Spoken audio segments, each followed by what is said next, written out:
For 6 months, I lived and breathed the Aurora project.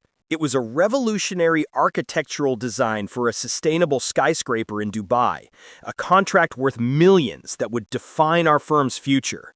I was the lead architect, or at least that's what my contract said. In reality, I was the ghost in the machine for my boss, Marcus. Marcus was the kind of creative director who hadn't opened a design software in 15 years. He was charming, handsome, and utterly incompetent at anything other than taking credit. He would swoop in at the end of a project, put his name on the cover sheet, and accept the awards while I stood in the back, clapping like a trained seal. But the Aurora project was different. This was my masterpiece. I had solved structural problems that had baffled our senior engineers. I had designed a cooling system that used the building's own shadow. It was brilliant. 2 days before the final pitch to the investors from the Emirates, Marcus called me into his office. He didn't look me in the eye. "Great work on the files, Dan," he said, swirling his scotch. "But the board thinks it's best if I handle the presentation alone in Dubai. They want a senior face on this. You're off the trip." I was stunned.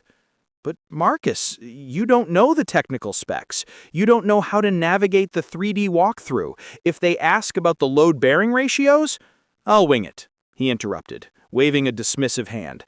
"Just put all the source files on this encrypted drive. And Dan, remove your name from the credit slide. We need to present a unified company front." He was stealing it. Not just the credit, but the entire future of my career. He was going to present my life's work as his solo genius to a room full of billionaires, and I would be left in a cubicle. I walked back to my desk, rage boiling in my veins. But I didn't explode. I didn't quit. I remembered a specific clause in our company software policy about draft protection. I spent the next 3 hours preparing the files for him. Marcus didn't know that the complex 3D rendering software we used, Lumion, allows for time-triggered layers, scripts that execute based on the system clock. I created a duplicate version of the entire presentation. It looked identical to the original. But buried deep in the texture maps of the building, I embedded a script.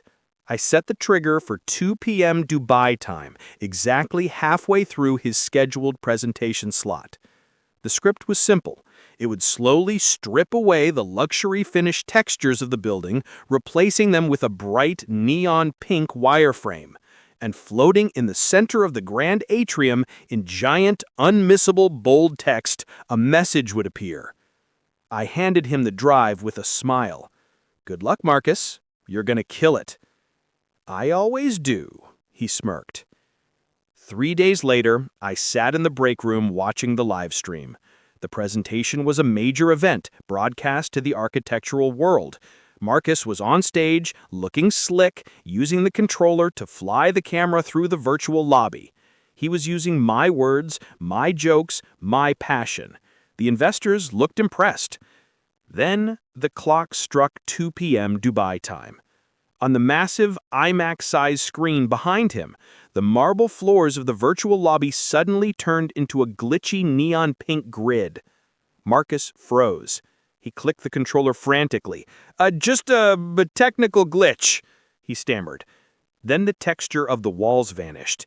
The entire building looked like an unfinished video game from 1990.